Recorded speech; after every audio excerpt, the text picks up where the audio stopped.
sequestrado pela quarta vez poucos dias antes desse evento marcante, em 28 de maio de 2021. Por milagre, policiais estaduais de Tamaulipas me resgataram após um mês. Nesse período, testemunhei o que ocorreu nos bastidores. Essas foram as palavras emocionantes do mexicano Gabriel Hernández, vítima do narcotráfico 4 vezes. Mas também viu o pior da humanidade: assassinatos, desmembramentos e as piores torturas que aconteceram diante dos seus olhos. Após ser libertado, ele poderia ter fugido do país ou se afastado ao máximo desse mundo que quase o matou. No entanto, a vida de Gabriel Hernández tomou um rumo muito diferente, muito distinto.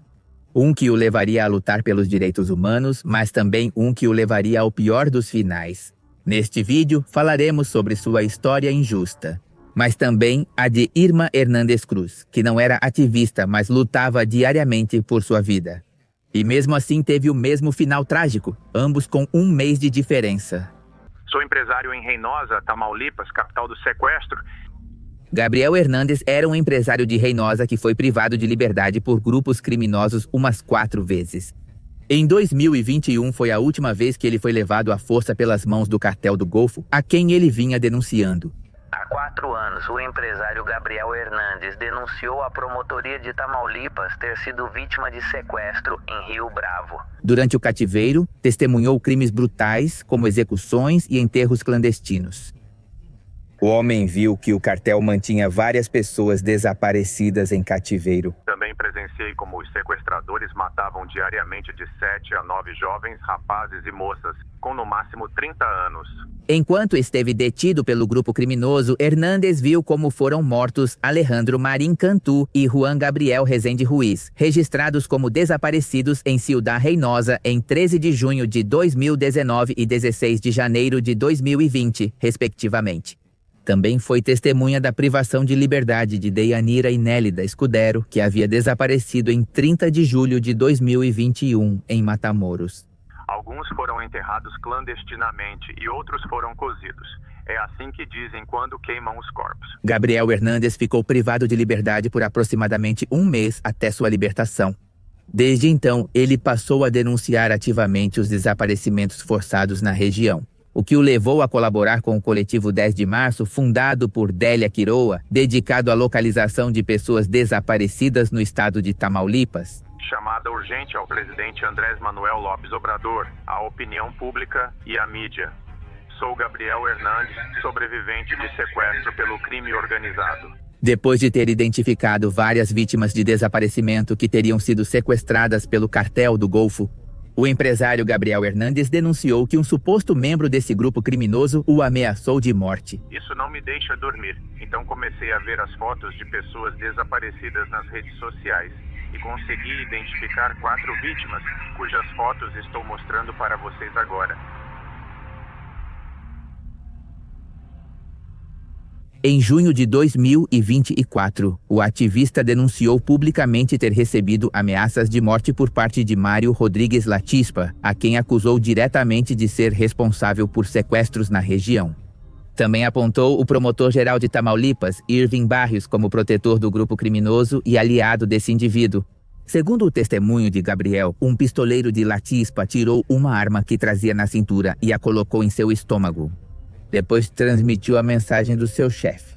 Deixe as coisas como estão, porque senão o pessoal do Miguelito vai entrar em Reynosa para metralhar vocês.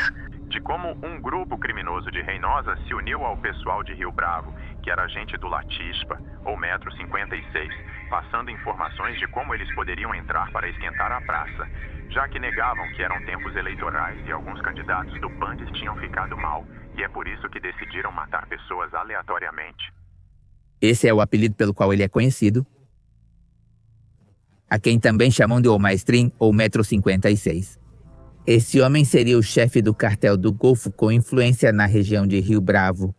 Na época, a Procuradoria-Geral de Justiça do Estado ofereceu recompensa de 2 milhões de pesos por informações que levassem à sua captura. Em 2023, sua ficha de busca foi removida dos portais do governo. O enviado de Latispa ameaçou de morte ele e a advogada ativista Délia Quiroa, fundadora do coletivo 10 de março. Ao que parece, o chefe do crime monitorava suas atividades e movimentos, assim como os de Délia. O aviso era claro. Eles deveriam parar com a identificação dos desaparecidos, mas nem o coletivo nem Gabriel pararam. Diante dessas ameaças, Gabriel pediu urgentemente ao presidente Andrés Manuel Lopes Obrador proteção para ele, sua família e a doutora Délia Quiroa. O ativista também denunciou que os supostos assassinos das 4 vítimas que ele identificou durante o cativeiro eram... No entanto, ele contou que, ao tentar denunciar, não quiseram ampliar a declaração nem registrar nova denúncia. Tenho meus dossiês de investigação por sequestro, por extorsão de... Aqui estão eles. E nada aconteceu. Uma é por extorsão e outra por sequestro. Mesmo assim, nada foi feito e ainda o protegem. Durante meses, então, Gabriel denunciou que seus dossiês de investigação por sequestro e extorsão não avançavam e que havia uma proteção institucional aos agressores. O porta-voz de segurança, Jorge Cuellar, chamou as denúncias de subjetivas e convidou Hernández a insistir e denunciar, embora ele já tenha feito isso várias vezes. Apesar de Gabriel ter obtido proteção para si e sua família, as ameaças e agressões continuaram. O empresário e ativista relatou invasões em seus negócios e terrenos, além do assassinato de um funcionário. Seu futuro estava sombrio, e ele sabia que, se não parasse de buscar os centenas de desaparecidos, os criminosos acabariam se vingando.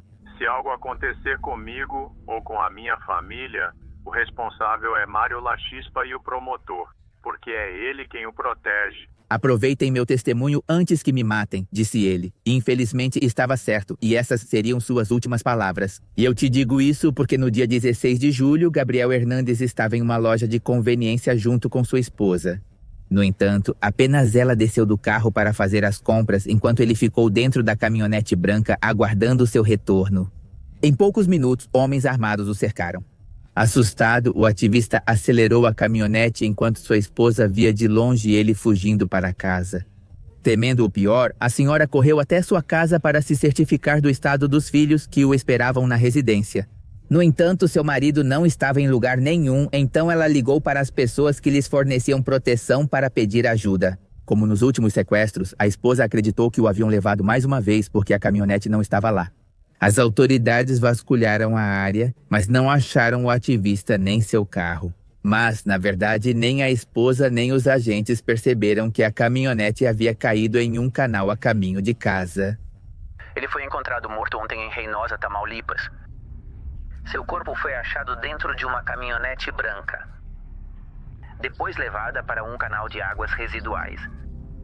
E esse veículo apresentava pelo menos 4 marcas de tiros. Após uma busca árdua e desesperada, o corpo sem vida, infelizmente, de Gabriel Hernández foi encontrado dentro de sua caminhonete Nissan Frontier branca, em um canal de escoamento de águas residuais no bairro Loma Real de Jaratina Sul, em Reynosa. Ele foi assassinado? Sim, atiraram nele enquanto ele estava dentro da caminhonete. O veículo tinha 4 marcas de tiros no banco do motorista, onde também estava o corpo sem vida de Hernández, com vários ferimentos de bala. De acordo com a reconstituição dos fatos, o ativista pelos desaparecidos foi perseguido por um grupo armado e executado a tiros. Ao tentar fugir, ele perdeu o controle do veículo e caiu no canal, onde morreu agonizando. Mas como isso aconteceu se Gabriel Hernández supostamente tinha proteção diante das ameaças? E os seus seguranças? Onde estavam quando deveriam protegê-lo? Desde abril de 2023, Gabriel havia conseguido uma liminar que obrigava as autoridades a lhe fornecer proteção por meio do mecanismo de proteção para defensores de direitos humanos e jornalistas. Sua custódia estava sob responsabilidade da unidade antissequestro da Promotoria de Tamaulipas. No entanto, em 10 de julho de 2025, essa custódia foi retirada sem explicação, apesar de a liminar ainda estar em vigor. Corrupção, você que diz. E apenas 6 dias depois, já sabemos o que aconteceu. Délia Quiroa, do coletivo 10 de março, disse que a retirada ocorreu apesar de uma ordem judicial que obrigava o governo a garantir sua segurança, o que não aconteceu. O assassinato dela alertou o coletivo, cujos membros já enfrentam ameaças constantes e temem ser os próximos na lista negra dos narcotraficantes. O coletivo Busca 10 de Março lamentou a morte e cobrou revisão dos protocolos de proteção ao governo federal. que, embora no mesmo dia 10 de julho, o Poder Judiciário tenha emitido outro acordo no qual ordenava proteção urgente para outros 2 membros do coletivo, até agora o mecanismo federal não os contatou, deixando-os desamparados. Eles pedem garantias para evitar que pessoas defensoras dos direitos humanos sejam afetadas. Até agora, nem o governo de Tamaulipas, nem a promotoria estadual explicaram por que retiraram a proteção de Gabriel Hernandes. Antes de ser assassinado, ele tentou recuperar a custódia junto à Promotoria Geral de Justiça de Tamaulipas. Evidentemente porque sabia que sem a proteção poderia ser vítima de um atentado ou de um 5º sequestro. Que o Sr. Gabriel havia conseguido um mandado de segurança para que lhe fosse concedida proteção, 24 horas, 7 dias por semana, e as medidas foram retiradas dele. A viúva do empresário assassinado, Reina Garcia, revelou que no dia 10 de julho receberam uma visita do advogado Victor Alfredo Mendoza, que em nome de Mário Carrillo Garza, coordenador da unidade anti-sequestro, lhe notificou que a escolta que havia sido designada foi retirada. Gabriel Hernandes, porém, não assinou nenhum documento, mesmo com a insistência dos que foram notificá-lo. O ativista, por outro lado, procurou a juíza Yolanda, mas negou que tivessem recebido um aviso sobre a proteção que recebia, pois a liminar estava vigente. Gabriel Hernandes chegou até a ter contato com um ministro chamado Eric Aguilar Hernandes, que lhe deu esperança de que nos próximos dias iriam reativar sua custódia, algo que, como já sabemos, não aconteceu. E o deixaram desprotegido, apesar das denúncias, ameaças do cartel do Golfo e sequestros que sofreu. E foi assim que, após o assassinato do empresário, seus familiares foram levados para a unidade anti-sequestro para serem protegidos. No entanto, a família inicia um processo para solicitar a custódia indefinida, já que sua viúva planeja permanecer em Reynosa, em Tamaulipas, para continuar sua vida. Mas eles aguardam que as autoridades forneçam a confirmação por escrito. Ele continuava sendo perseguido, continuava sendo ameaçado, e hoje lamentamos sua perda e também nos preocupamos com sua família. Em que condições vai ficar a família dele? Até o momento, a família não conta com medidas de proteção, apesar do risco que correm pelas ameaças e pelo assassinato do ativista. A esposa da vítima relatou que Eric Aguilar ofereceu medidas de proteção temporárias sob responsabilidade da Guarda Estadual. Porém, desconfiado, recusou. Por que retiraram a segurança do senhor? Isso poderia ter sido evitado. Eu acho que poderia ter sido evitado. Apesar do medo, a viúva do ativista afirmou que seguirá morando em Reynosa com os filhos. E por razões óbvias, o assassinato do ativista gerou indignação entre as organizações de direitos humanos, que apontaram o abandono do Estado como uma falha sistemática na proteção dos defensores. Aproveitaram que ela perdeu a custódia para poder assassiná-lo.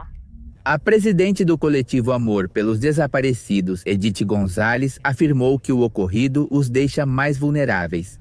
Principalmente porque órgãos como a Comissão de Busca e o Mecanismo Federal de Proteção não oferecem segurança para que realizem suas buscas. Destacou que a proteção aos buscadores deveria ser automática. Eles não podem esperar longos trâmites e burocracias enquanto suas vidas estão em perigo a cada segundo. Mas ele sempre me dizia: olha, eu já estou cansado de que meu caso não seja resolvido, já estou cansado de fugir e de me esconder. Eu não sou um criminoso, então eu vou mostrar a cara e vou morrer lutando. O coletivo também fez um apelo à presidenta, Cláudia Sheinbaum, para revisar os mecanismos de proteção, já que apontaram que as autoridades não cumprem as ordens judiciais. Não queremos mais mães, buscadores ou defensores de direitos humanos assassinados. Tememos por nossas vidas. Isso foi o que eles escreveram em um chamado desesperado ou grito de socorro pela segurança de seus integrantes. Principalmente a de um casal de pais buscadores que, embora tenham uma ordem judicial desde o dia 10 de julho para serem realocados, ainda não foram levados para um lugar seguro. E na manhã do dia 18 de julho, a presidenta do México se referiu brevemente ao assassinato de Gabriel Hernandes. Houve o falecimento de uma ativista em Tamaulipas e estamos analisando e trabalhando com a família. Foi isso que a mandatária expressou. Por outro lado, a esposa do ativista Reina Garcia fez um apelo ao governador de Tamaulipas, Américo Villarreal Anaya, pedindo que se pronuncie sobre o crime contra seu marido. Até agora, o governo de Tamaulipas não se pronunciou sobre a retirada da proteção ou o andamento das investigações do homicídio. Não, e você sabe que isso infelizmente ocorre quando alguém incomoda as autoridades. É assim mesmo, não é? O assassinato de Gabriel Hernandes foi um golpe baixo para as famílias que lutam dia após dia contra o crime organizado, por conta própria e sem proteção estatal. Infelizmente, só 2 dias após o crime, ocorreu outro fato terrível.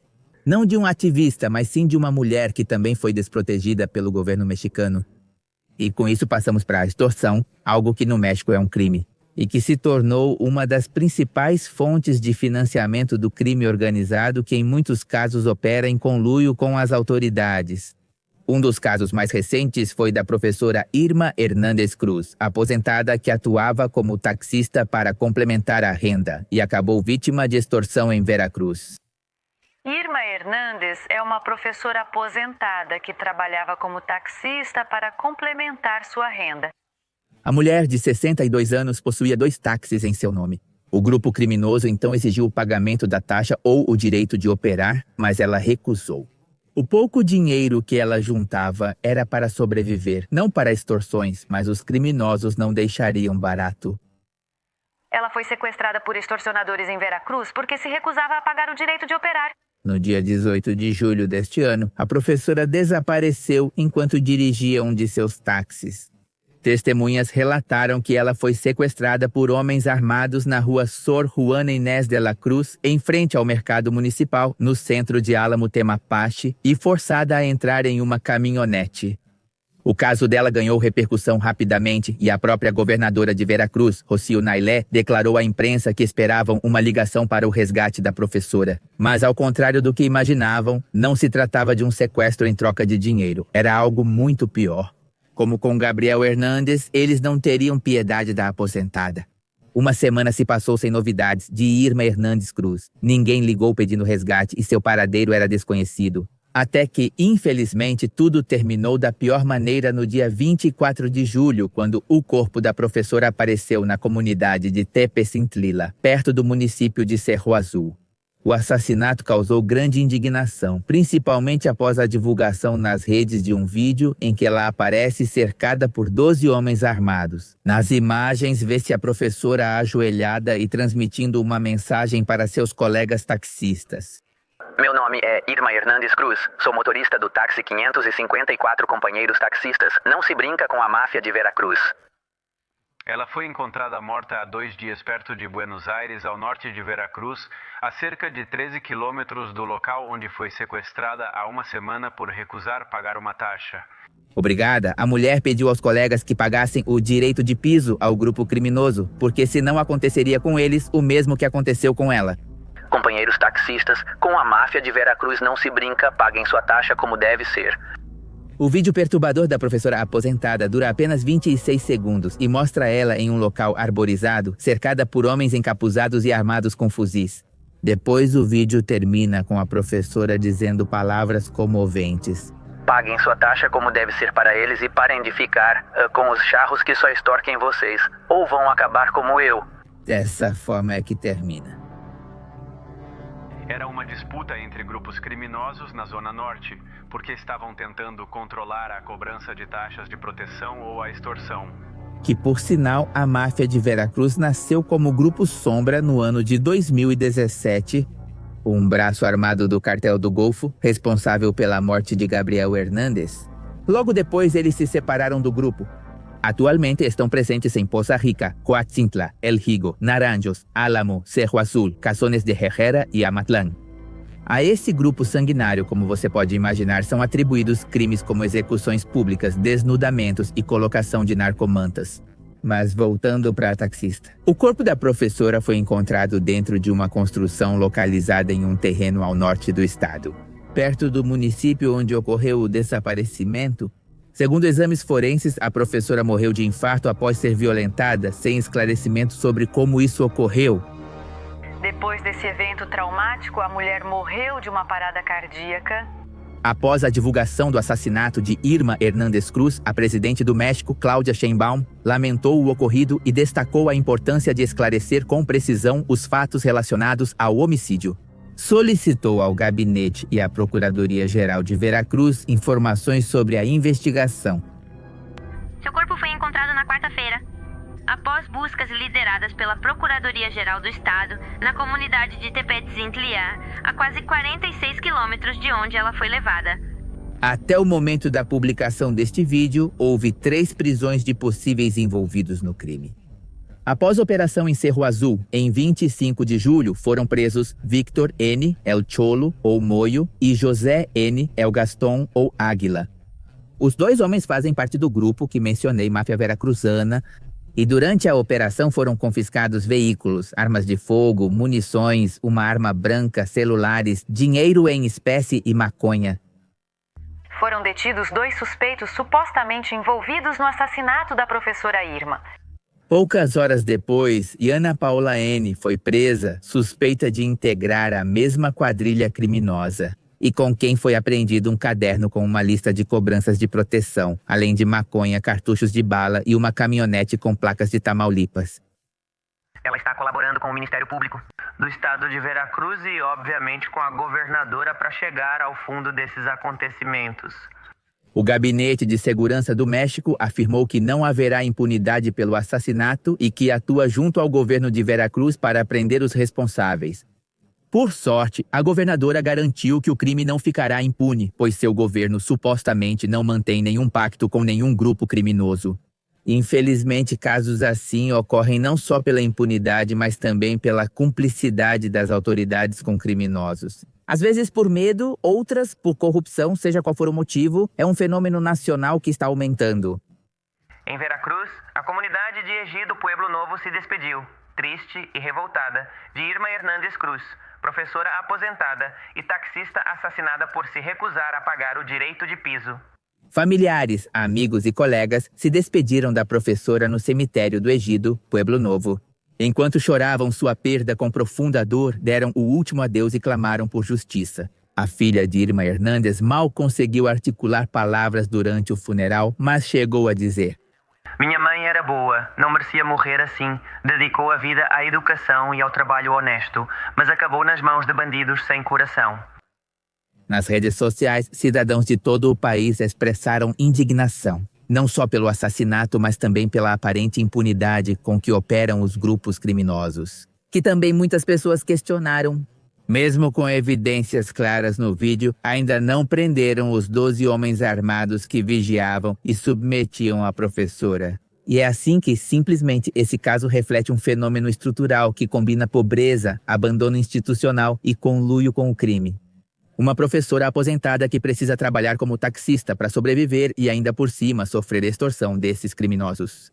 Isso escancara a impossibilidade de viver com as pensões atuais, levando os mais vulneráveis a buscar outro trabalho para cobrir suas necessidades básicas.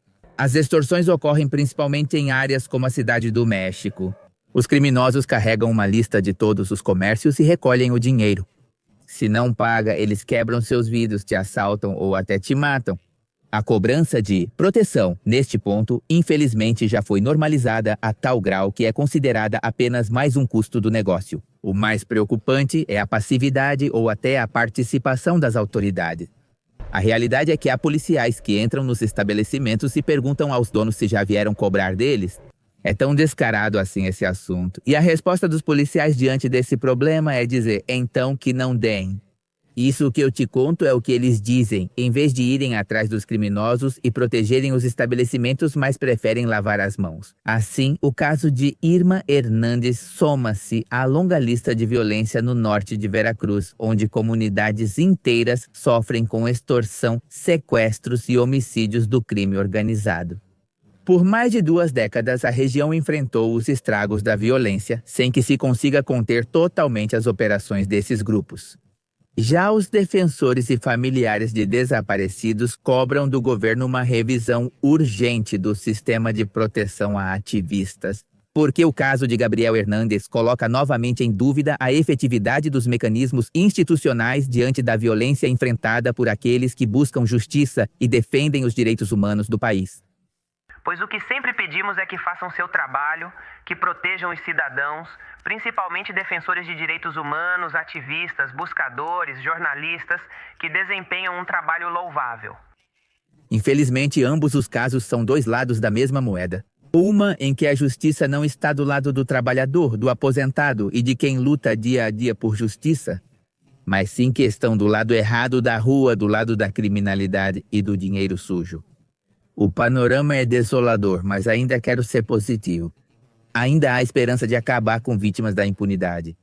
Se eles se esforçassem mais em fazer seu trabalho, em proteger as vítimas, os ativistas, poderiam reduzir esse tipo de situação tão lamentável.